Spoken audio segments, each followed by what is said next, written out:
പുറപ്പാട് അധ്യായം 21. നീ അവരെ അറിയിക്കേണ്ട നിയമങ്ങൾ ഇവയാണ്. ഹെബ്രായനായ ഒരടിമയെ വിലയ്ക്ക് വാങ്ങിയാൽ അവൻ നിന്നെ 6 വർഷം സേവിച്ചു കൊള്ളട്ടെ.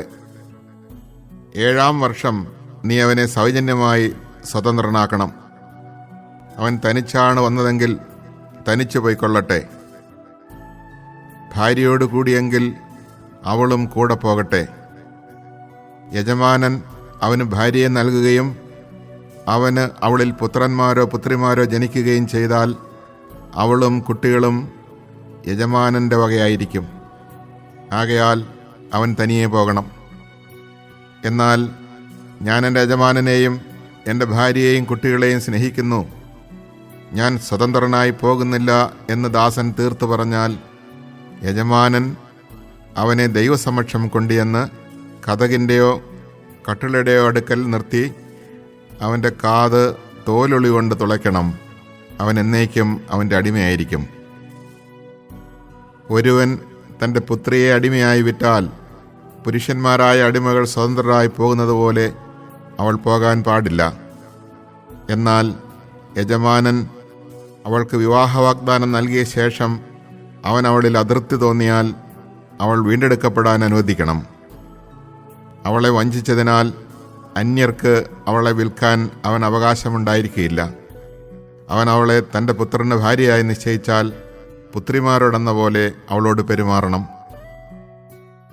അവൻ മറ്റൊരാളെ ഭാര്യയായി സ്വീകരിക്കുന്നുവെങ്കിൽ ഇവൾക്കുള്ള ഭക്ഷണം, വസ്ത്രം, വൈവാഹിക അവകാശം എന്നിവയിൽ കുറവ് വരുത്തരുത്. ഇവ 3 അവൻ അവൾക്ക് നൽകുന്നില്ലെങ്കിൽ വിലയൊടുക്കാതെ അവൾക്ക് സ്വതന്ത്രയായി പോകാം. മനുഷ്യനെ അടിച്ചു കൊല്ലുന്നവൻ വധിക്കപ്പെടണം. എന്നാൽ കരുതിക്കൂട്ടിയല്ലാതെ അവൻ്റെ കൈയാൽ അങ്ങനെ സംഭവിക്കാൻ ദൈവം ഇടവരുത്തിയാൽ അവൻ ഓടി ഒളിക്കാൻ ഞാനൊരു സ്ഥലം നിശ്ചയിക്കും. ഒരുവൻ തൻ്റെ അയൽക്കാരനെ ചതിയിൽ കൊല്ലാൻ ധൈര്യപ്പെടുന്നുവെങ്കിൽ അവനെ എൻ്റെ ബലിപീഠത്തിങ്കിൽ നിന്ന് പോലും പിടിച്ചുകൊണ്ടുപോയി വധിക്കണം. പിതാവിനെയോ മാതാവിനെയോ അടിക്കുന്നവൻ വധിക്കപ്പെടണം. മനുഷ്യനെ മോഷ്ടിച്ചു വിൽക്കുകയോ തൻ്റെ അടുക്കൽ സൂക്ഷിക്കുകയോ ചെയ്യുന്നവൻ വധിക്കപ്പെടണം. പിതാവിനെയോ മാതാവിനെയോ ശപിക്കുന്നവൻ വധിക്കപ്പെടണം. ആളുകൾ തമ്മിലുള്ള കലഹത്തിനിടയിൽ ഒരുവൻ മറ്റൊരുവനെ കല്ലുകൊണ്ടോ മുഷ്ടി കൊണ്ടോ ഇടിക്കുകയും ഇടികൊണ്ടവൻ മരിച്ചില്ലെങ്കിലും കിടപ്പിലാവുകയും ചെയ്തെന്നിരിക്കട്ടെ. പിന്നീട് അവൻ എഴുന്നേറ്റ് വടിയുടെ സഹായത്തോടെ എങ്കിലും നടക്കാൻ സാധിച്ചാൽ ഇടിച്ചവൻ ശിക്ഷാർഹനല്ല.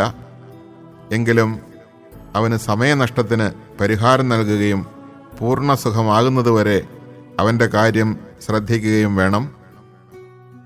ഒരുവൻ തൻ്റെ ദാസനെയോ ദാസിയെയോ വടികൊണ്ടടിക്കുകയും അടികൊണ്ടയാൾ അവൻ്റെ അടുക്കൽ തന്നെ വീണു മരിക്കുകയും ചെയ്താൽ അവൻ ശിക്ഷിക്കപ്പെടണം. എന്നാൽ അടികൊണ്ടയാൾ 1-2 ദിവസം കൂടി ജീവിക്കുന്നെങ്കിൽ അടിച്ചവൻ ശിക്ഷിക്കപ്പെടരുത്. കാരണം അടിമ അവൻ്റെ സ്വത്താണ്.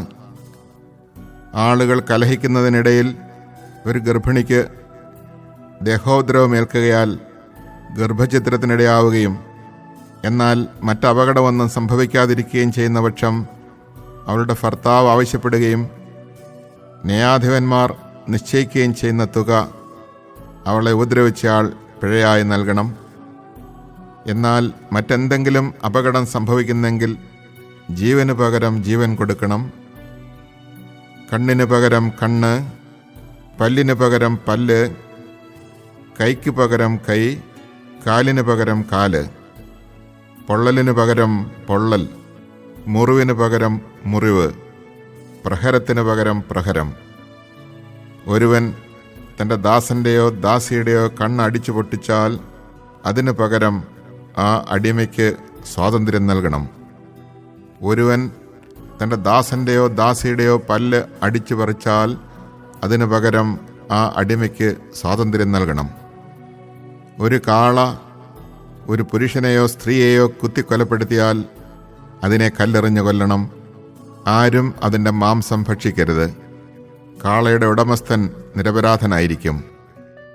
എന്നാൽ കാള പതിവായ ആളുകളെ കുത്തി മുറിവേൽപ്പിക്കുകയും അതിൻ്റെ ഉടമസ്ഥനെ വിവരമറിയിച്ചിട്ടും അവൻ അതിനെ കെട്ടിയിടായികയാൽ അത് ആരെയെങ്കിലും കുത്തിക്കൊല്ലുകയും ചെയ്താൽ അതിനെ കല്ലെറിഞ്ഞ് കൊല്ലണം. അതിൻ്റെ ഉടമസ്ഥനും വധിക്കപ്പെടണം. മോചനദ്രവ്യം നിശ്ചയിക്കപ്പെട്ടാൽ നിശ്ചയിച്ച തുക കൊടുത്ത് അവന് ജീവൻ വീണ്ടെടുക്കാം. കാള ഒരു ബാലനെയോ ബാലികയെയോ കുത്തിമുറിവേൽപ്പിച്ചാലും ഇതേ നിയമം ബാധകമാണ്. ദാസനെയോ ദാസിയെയോ കുത്തിമുറിവേൽപ്പിക്കുകയാണെങ്കിൽ അവരുടെ യജമാനന് കാളയുടെ ഉടമസ്ഥൻ 30 ഷെക്കൽ വെള്ളി കൊടുക്കണം. കാളയെ കല്ലെറിഞ്ഞു കൊല്ലുകയും വേണം.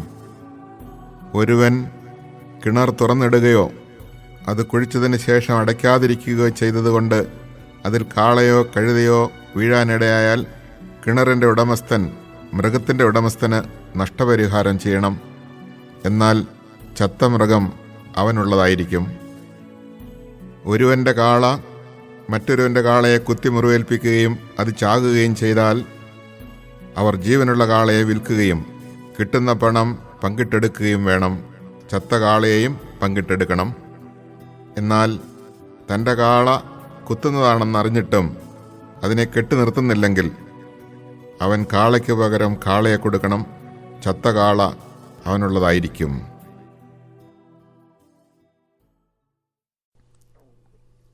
Chapter 21. These are the rules you shall lay before them.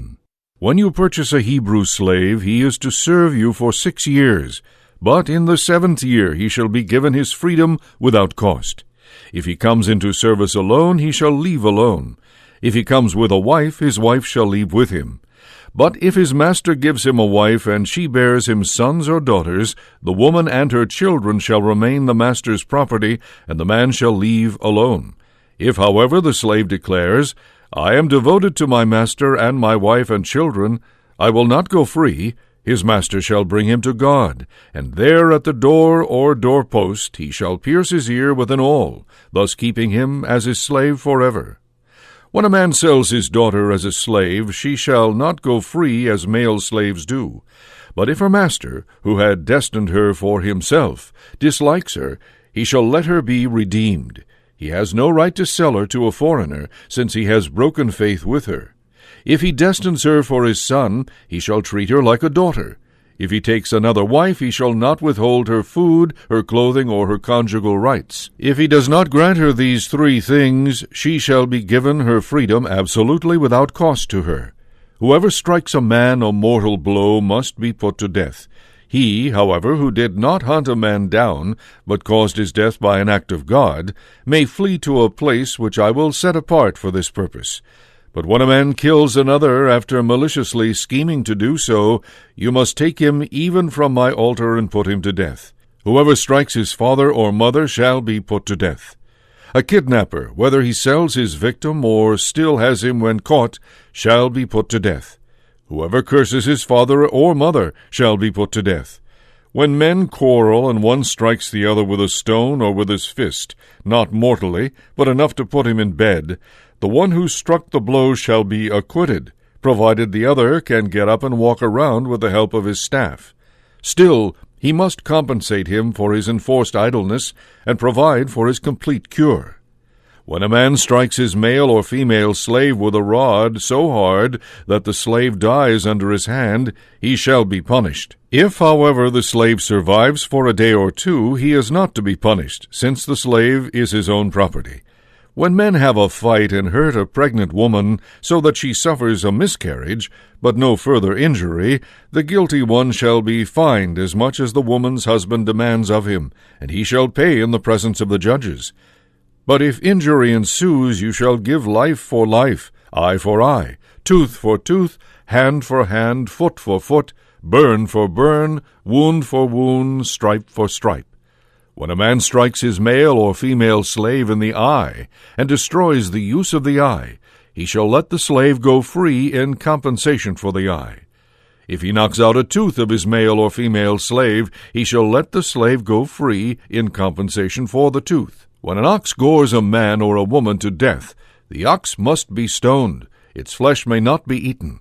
The owner of the ox, however, shall go unpunished. But if an ox was previously in the habit of goring people, and its owner, though warned, would not keep it in, should it then kill a man or a woman, not only must the ox be stoned, but its owner also must be put to death. If, however, a fine is imposed on him, he must pay in ransom for his life whatever amount is imposed on him.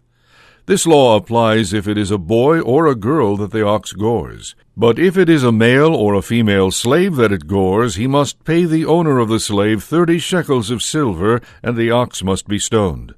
When a man uncovers or digs a cistern and does not cover it over again, should an ox or an ass fall into it, the owner of the cistern must make good by restoring the value of the animal to its owner. The dead animal, however, he may keep. When one man's ox hurts another ox so badly that it dies, they shall sell the live ox and divide this money, as well as the dead animal, equally between them. But if it was known that the ox was previously in the habit of goring, and its owner would not keep it in, he must make full restitution, an ox for an ox, but the dead animal he may keep. When a man steals an ox or a sheep and slaughters or sells it, he shall restore 5 oxen for the 1 ox, and 4 sheep for the 1 sheep.